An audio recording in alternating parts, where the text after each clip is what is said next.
کا نام کفایت شعار، قناعت کا نام دے دو۔ ارے بھائی گزارا تو ہو رہا ہے، کیا ضرورت؟ اس کا نام قناعت۔ یہ ایسے لوگ بخیل ہیں، کنجوس، اللہ نے نعمت دی بھی خرچی نہیں کر رہے، نہ اپنے اوپر کر رہے، نہ بیوی بچوں پر کر رہے، نہ اللہ کی راہ میں خرچ کر رہے، نہ غریبوں پہ خرچ کر رہے، نہ ہمسائے پہ خرچ کر رہے، اور نام کیا لے لیا کہ کفایت شعار۔ ہم کفایت شعار ہیں، ہم قناعت پسند ہیں۔ یہ قناعت نہیں، نہ بیچارگی اور بے بسی کا نام قناعت، نہ بخل کا نام قناعت۔ بخل بھی ناپسند ہے۔ الذین یبخلون ویأمرون الناس بالبخل، قرآن پڑھو اللہ کیا کہتا ہے، جو لوگ بخل کرتے ہیں، کنجوسی کرتے ہیں اور لوگوں کو کنجوسی کا حکم کرتے ہیں، وَيَكْتُمُونَ مَا آتَاهُمُ اللَّهُ مِنْ فَضْلِهِ، اور اللہ نے اپنے فضل اور اپنی نعمت میں سے جو ان کو دیا ہے اس کو چھپاتے ہیں کہ کہیں میری مالداری ظاہر نہ ہو جائے۔ پھٹے پرانے کپڑے، گوشت کھلا سکتے ہیں بچوں کو لیکن سبزی کھلا رہے ہیں، اچھا کھلا سکتے ہیں لیکن کم درجے کا کھلا رہے ہیں، غریبوں پہ خرچ کر سکتے ہیں، غریبوں کے کام آ سکتے ہیں، لیکن نہیں کہ ہم ان پہ خرچ کر دیا تو کل کو بچے گا کیا؟ تو ایسے لوگوں کے لیے اللہ کیا کہتا ہے، میں نے ذلت والا عذاب تیار کیا ہوا۔ یہ نفس کے بخیل ہیں۔ وَمَن يُوقَ شُحَّ نَفْسِهِ، جو نفس کے بخل سے بچا لیا گیا وہی کامیاب ہے۔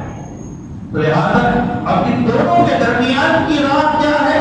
اعتدال، میانہ رہنا، فضول خرچی بھی نہیں اور کنجوسی بھی نہیں۔ یہ سب اسلام کی تعلیمات میں آپ کو بتا رہا ہوں، یہ ساری تعلیمات میرے گھر کی نہیں، قرآن حدیث مضبوط معیشت اور زندگی گزارنے کے مضبوط نظام پر مشتمل ہے۔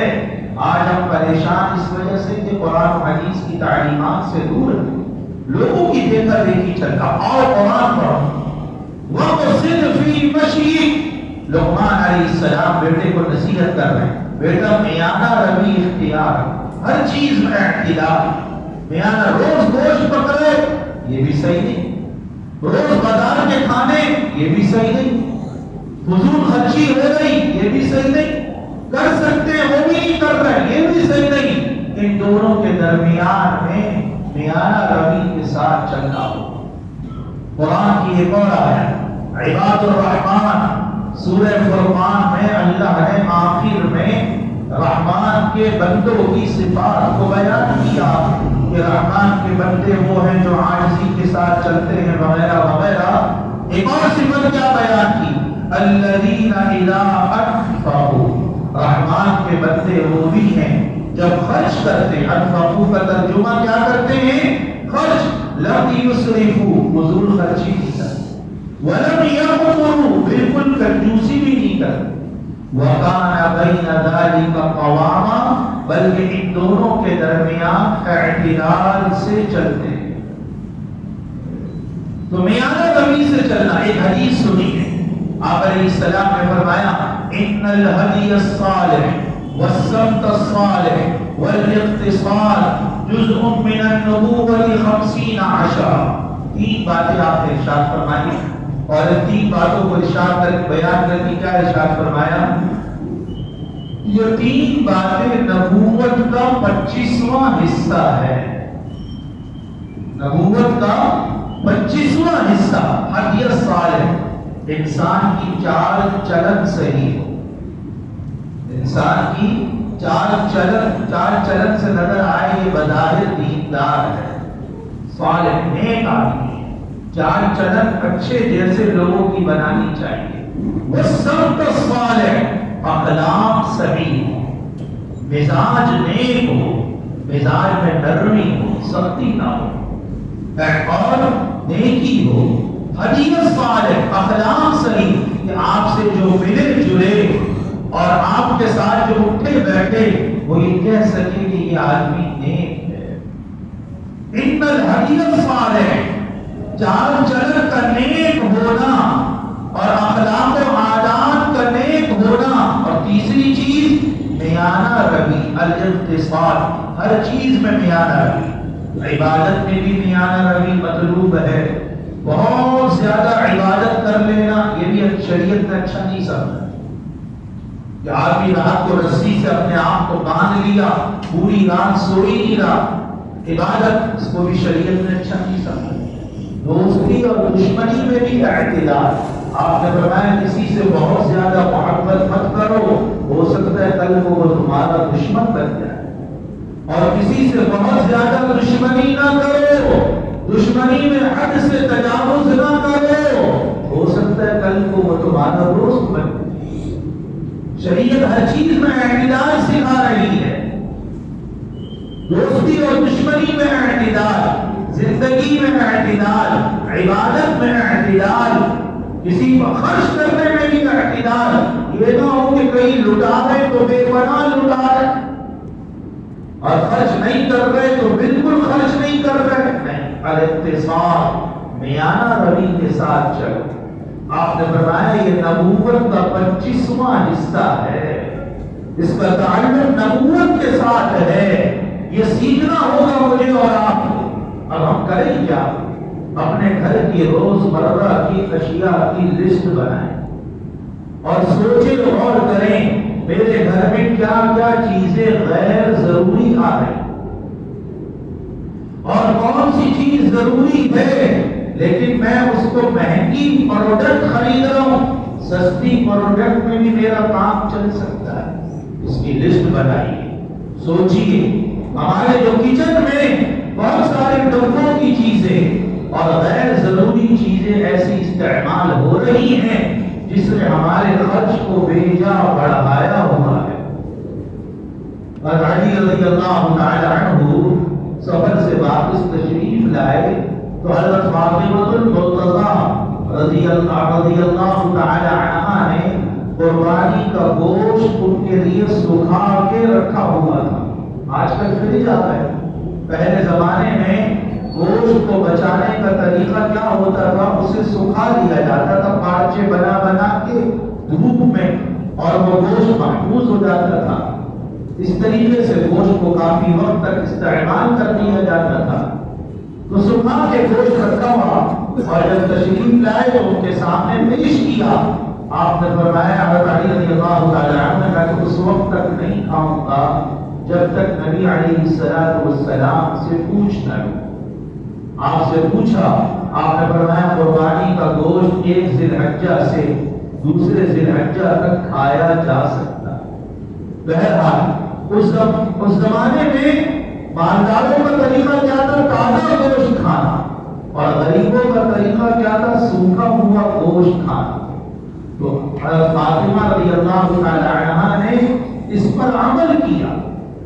اس لیے اسلام غربت سے بچنے کا طریقہ کیا بتاتا ہے کہ آدمی سادہ زندگی گزارے, سادگی میں عافیت بھی ہے. اور 3 دفعہ علیہ السلام نے فرمایا غربت کوئی گالی نہیں ہے. آج غربت کو گالی سمجھ لیا, غربت کو عیب سمجھ لیا. غربت کوئی گالی نہیں, غربت کوئی عیب نہیں. گالی اور عیب کی چیز کیا ہے, سوال کرنا, بھیک مانگنا, یہ ذلت ہے, یہ گالی ہے. اگر ہماری حکومت سے بھی میں کہوں گا کہ وہ اپنے عیاشیوں کے لیے IMF سے بھیک مانگ رہی ہے تو یہ ان کے حق میں گالی ہے. پورے ملک پاکستان کے حق میں یہ ذلت کا نشان ہے. ہماری حکومت اور ہماری عوام سب مل کر اس سادہ زندگی پر کیوں نہیں آتے.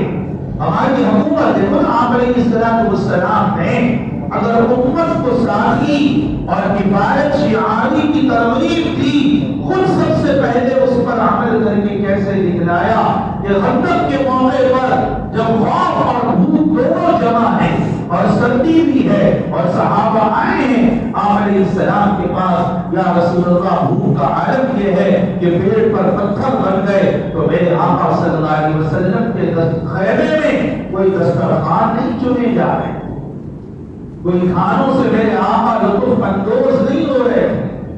حالانکہ اللہ چاہتا, نبی چاہتے اور نبی کرتے تو ایک صحابی بھی اعتراض نہیں کر سکتا تھا. یہ رسول اللہ کا حق تھا کہ رسول اللہ کھاتے. کوئی بات نہیں ہوتی ہے ادھر عالم کیا ہے کہ میرے آقا صلی اللہ علیہ وسلم نے پیٹ پر سے کپڑا ہٹایا تو باقیوں کے پیٹ پہ ایک پتھر، میرے آقا کے پیٹ پہ تو 2 پتھر۔ یہ لیڈر بن کر دکھلایا، آقا بن کر دکھلایا کہ حکومتیں اگر دوسروں کو کفایت شعاری کا سبب دے رہی ہیں، ان کا اپنا حال کیا ہے؟ کیا ان کے خرچے کم ہوئے؟ آج اشرافیہ یہ تو کہتی ہے کہ جی عوام کو صبر و تحمل سے کام لینا چاہیے، لیکن وہ عوام کی مدد اپنی ذات سے اپنے خرچے کم کر کے قرآن کو وہ منظر دیکھنا چاہتا ہے کہ خود بھوکے رہو دوسروں کو کھلاؤ۔ ایسے لوگوں کی قرآن تعریف کرتا ہے کہ یؤثرون علی انفسہم ولو کان بہم خصاصہ، وہ اپنے آپ پر دوسروں کو ترجیح دیتے ہیں۔ آج میری زندگی کا ایک بڑا مسئلہ کیا بن گیا؟ میں نے اپنا ایک اسٹیٹس بنا لیا، ایک معیار متعین کر لیا۔ میری زندگی کا یہ اسٹیٹس ہے، میرے ماہانہ خرچے یہ ہیں، میری اتنی ہوٹلنگ ہے، اتنی دوستنگ ہے، اتنی پیٹرولنگ ہے، میں اس سے 1 انچ بھی نیچے اترنے کو تیار نہیں۔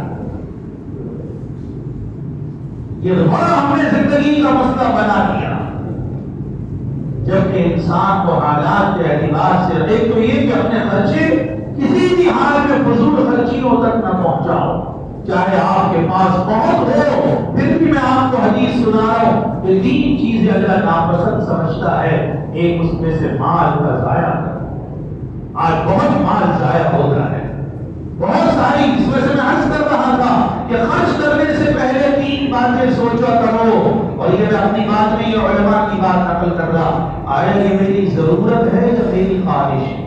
نمبر 2، اس میں کتنا خرچ کیا جائے تو ضرورت پوری ہو جائے۔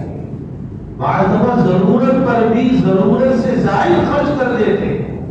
کھانا ضرورت تو ہے، ایک وقت میں 1 کھانا کھائیں، چاہے آپ بہت مالدار، مہمان کے لیے زیادہ کھانے بناؤ، ایک وقت میں 2 کھانے، 3 کھانے، 4 کھانے، اسراف میں داخل ہے، فضول خرچی میں داخل ہے۔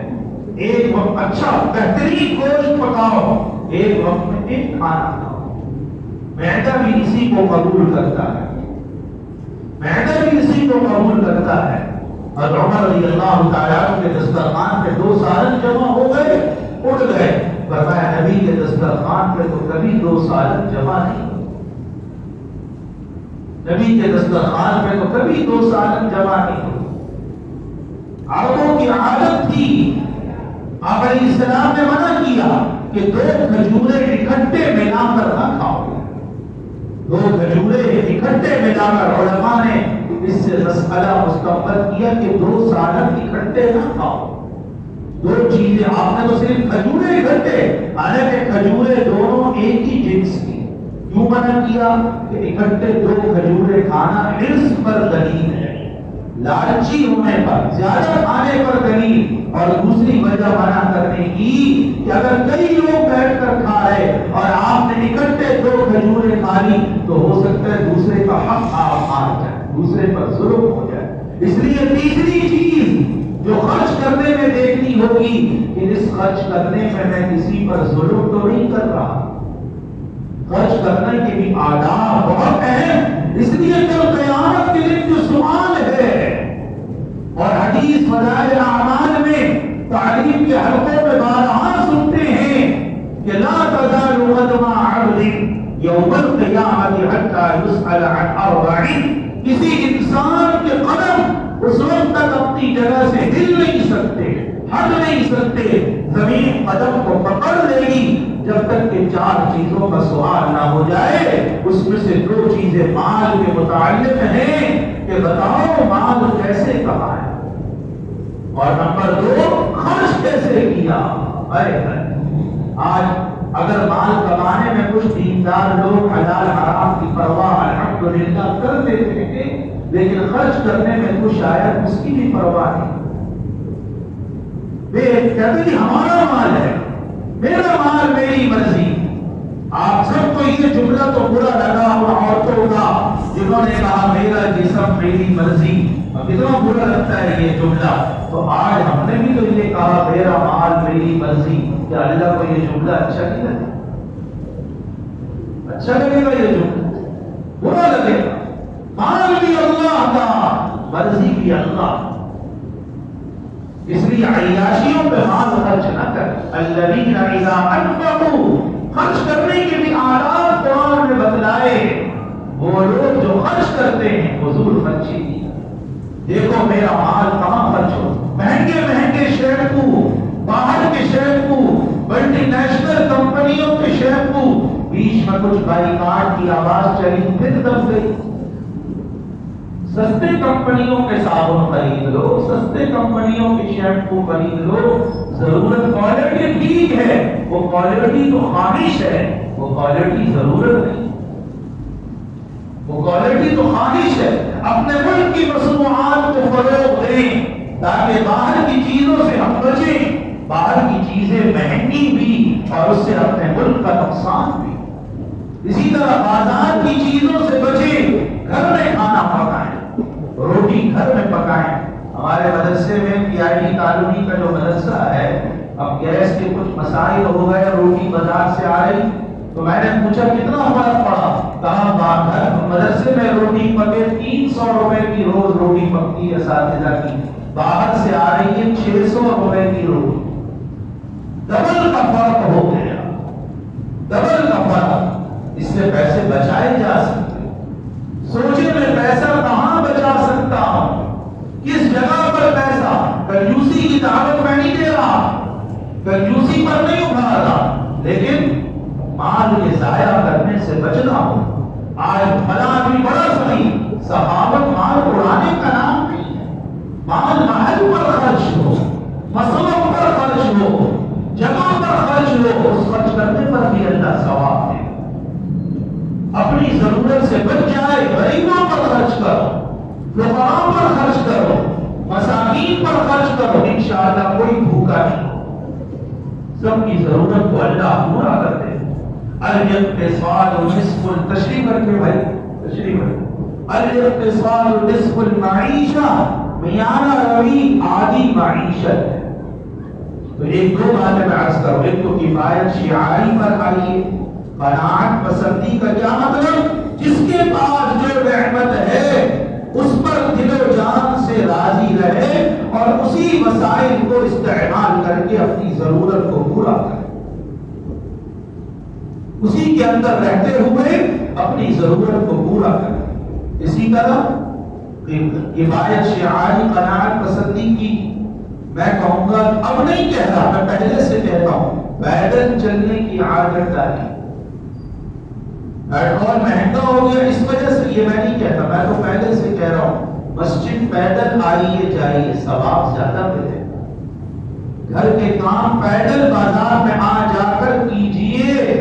یہ نبی کی سنت ہے کہ نبی کو دیکھ کر لوگ کہتے تھے مالی ھذا الرسول یأکل الطعام ویمشی فی الاسواق. اس رسول کو ہوا کیا ہے، یہ کھانا بھی کھاتا ہے، بازاروں میں بھی چلتا پھرتا. بازاروں میں آنا جانا، چلنا پھرنا اپنی ضرورت کو پورا کرنے کے لیے یہ نبی علیہ السلام کی سنت ہے. آج تو قدم قدم پر بائک میرے نوجوانوں کو بھی چاہیے، بوڑھے تو پھر بھی کچھ پیدل چل رہے. کون سی مہنگائی اور کیسی کفایت شعاری. پیدل آنے جانے کی عادت ڈالیے، صحت بھی اچھی ہوگی. مسجد پیدل آئیں گے جائیں گے. اللہ کہتا ہے قرآن میں نکتب ما قدموا وآثارهم، ہم ان کے نشانات قدم کو بھی لکھتے ہیں. قرآن میں اللہ کہتا ہے کہ قدم جو نیکی کے لیے اٹھ رہا اب اس کو بھی لکھتے ہیں اور اس پر اس کو ثواب عطا کرتے ہیں. آج اجر سے بھی محروم، صحت سے بھی محروم، پیسوں سے بھی محروم. تو بے شک آج یہ تصور ذہن سے نکال دو کہ مہنگائی بہت ہو گئی. آج جب یہ تصور ذہن میں آتا ہے تو ناشکری، پھر حکومت کو گالیاں دے. حکومت کے خلاف احتجاج کرنے سے کچھ نہیں ہونے والا، کچھ اس پر اثر نہیں ہونے والا، وہ ٹس سے بس نہیں ہونے والے. وہ آئی ایم ایف کے ہاتھوں مجبور ہے، وہ ورلڈ بینک کے ہاتھوں مجبور. مجھے اور آپ کو اپنا انتظام خود کرنا ہوگا. یاد ہے اپنے معاملات کو خود نمٹنا ہوگا، اپنے مسائل کو خود حل کرنا ہوگا. اس نے تدبیر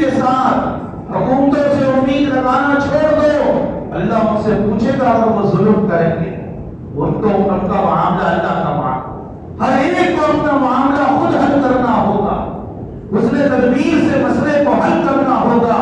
کفایت شعاری اور قناعت پسندی کا کیا مطلب؟ جس کے پاس جتنا اللہ کی نعمت ہے وہ اس پر راضی رہے، خوش رہے۔ اور تیسری چیز محنت بڑھا۔ اگر آپ کے وسائل بہت ہی کم ہو گئے اور آپ کے جائز خرچے بھی پورے نہیں ہو رہے، آپ محنت بڑھا، محنت کے دروازے کھلے ہوئے، محنت کا دورانیہ بڑھاؤ، کوشش بڑھاؤ، اللہ سے مانگنا بڑھاؤ، نمازوں کا اہتمام بڑھاؤ، اعمال بڑھاؤ۔ پہلے 6 گھنٹے محنت کرتے تھے، 8 گھنٹے محنت کرو، 12 گھنٹے محنت کرو۔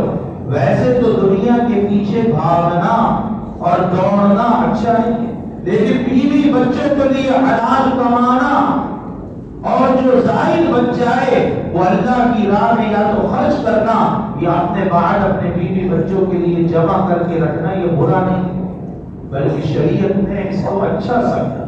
ایک تو بیوی بچوں کو آپ حلال کمائیں گے، اس کمانے کی فضیلت، اس پر اجر بہت زیادہ۔ محنت بڑھا دو، محنت کے عادی بنو، مشقت کے عادی بنو، مال کمانے کے جتنے طریقے حلال اس کو اختیار کریں، محنت کا عادی بنیں، سستی ختم کریں، حالات کا مقابلہ کرنا ہوگا اپنی بلند ہمتی کے ساتھ، گھبرانا نہیں، اللہ سے مانگنا بڑھانا ہے، رونا دھونا بڑھانا ہے، کوششوں کو بڑھانا ہے، محنت کو بڑھانا ہے۔ اللہ کسی کی محنت کو ضائع نہیں کرتا، اللہ دروازے کھولتا ہے۔ اور اپنے اعمال پر بھی غور کریں، کہیں اب دیکھو نا، لوگ مہنگائی کا رونا تو رو رہے ہیں، لیکن نمازیوں کی تعداد تو وہی ہے، مسجدوں کا حال تو وہی ویران ہے، گناہ ہم سے وہی نہیں چھوٹ رہے، موبائل ہم سے وہی حال ہے، انٹرنیٹ کے خرچے تو کم نہیں ہوئے، بجلی کا وہی فضول استعمال ہو رہا، وہی سب کچھ تو چل رہا، تو کون سے ہم اپنے آپ کو بدلنے کو تیار ہیں؟ تو اسلامی تعلیمات، میں یہ نہیں کہہ رہا کہ یہ حالات کی وجہ سے میں بیان کر رہا ہوں، یہ مستقل اسلامی تعلیمات ہیں ہر حال کے اعتبار سے۔ آج اسلامی تعلیمات کو سمجھنا ہوگا، قرآن و حدیث کو سمجھنا ہوگا، اور ایک اور بات، اگر کسی کو اللہ نے دیا ہوا تو وہ شیخیاں نہ بھگائے، اس سے دوسرے غریبوں کو تکلیف ہوتی، اپنی نعمتوں کو زیادہ پرپوز نہ کرے، زیادہ ظاہر نہ کرے، نعمتوں کو چھپانا بھی چاہیے۔ قرآن میں اللہ نے کیا کہا؟ ان اللہ لا يحب كل مختال فخور۔ ارے میاں میرے پاس تو اللہ کا دیا ہوا بہت کچھ ہے، جتنا بھی ہو جائے ہمارے تو حالات بہتر سے بہتر چلے، غریب کو دکھ ہوتا ہے، غریب کا دل دکھتا ہے، ایسی شیخیاں نہیں بگاڑنی چاہیے۔ ہر شیخی بگاڑنے والے کو اللہ بالکل پسند نہیں کرتا، اترانے والے کو، پکڑنے والے کو اللہ بالکل پسند نہیں کرتا۔ اس لیے کسی کو برا بھلا کہنا بھی چھوڑ دیں اور اپنی تعریف کرنا بھی چھوڑ دیں۔ میں اپنے آپ کو ظاہر کرنا، اپنی نعمتوں کو ظاہر کرنا، یہ بھی اللہ کو پسند ہے۔ عاجز بن کر چلے، متواضع بن کر، جو ضرورت سے زائد ہے یہ غریبوں کی مدد کریں، اپنے ملازموں کی تنخواہوں کو بڑھا دیں، ان کے خرچے اخراجات بڑھ گئے، ملازموں کی اپنے خرچے کم کر دیں، ان کی تنخواہوں کو بڑھا دیں، ان کے حال پر رحم کریں، اللہ ہمارے حال پر رحم کریں، دلوں میں ہمدردی کا جذبہ پیدا کریں، غریب کی مدد کریں۔ اکیلے بائک پر جا رہے ہو، ایک اور کو ساتھ بٹھا لو، اکیلے گاڑی میں جا رہے ہو، محلے سے پوچھ لو بھائی کس رخ پہ میں جاتا ہوں، اس رخ میں اور کتنے جاتے ہیں، ہم سب ساتھ چلیں گے، ساتھ آ جائیں گے۔ مدد کی مدد، ثواب کا ثواب، اور کفایت شعاری پر بھی عمل ہو جائے۔ ہر چیز کو ضائع کرنے سے بچیں، نعمتوں کی قدر کریں۔ نعمت بہت قیمتی ہے، چاہے وہ مال کی ہو، جان کی ہو، صحت کی ہو، وقت کی ہو، زندگی کی ہو، پانی کی ہو، پیٹرول کی ہو، سبزی کی ہو۔ پلیٹ میں کھانا بالکل نہ چھوڑیں، بہت بڑی غلط عادت ہمارے بچوں نے شروع کر دی، روٹی کا ٹکڑا ضائع کر دیتے ہیں، پلیٹ میں کھانا چھوڑ دیتے ہیں، کڑی چھوڑ دیتے ہیں، دسترخوان میں ذرات چھوڑ دیتے ہیں۔ آپ نے تو انگلیوں تک کو چاٹنے کا حکم دیا کہ انگلیوں تک کو چاٹو تو تمہیں نہیں پتا کہ کس ذرے میں برکت ہو. گھروں کا مزاج ماحول ایسا بنائیں ایک ذرہ بھی گھر میں ضائع نہیں ہونا چاہیے ورنہ برکت گھر کی اڑ جاتی ہے. زندگی ضائع نہ ہو, وقت ضائع نہ ہو. کوشش کریں گے انشاءاللہ. اللہ عمل کی توفیق.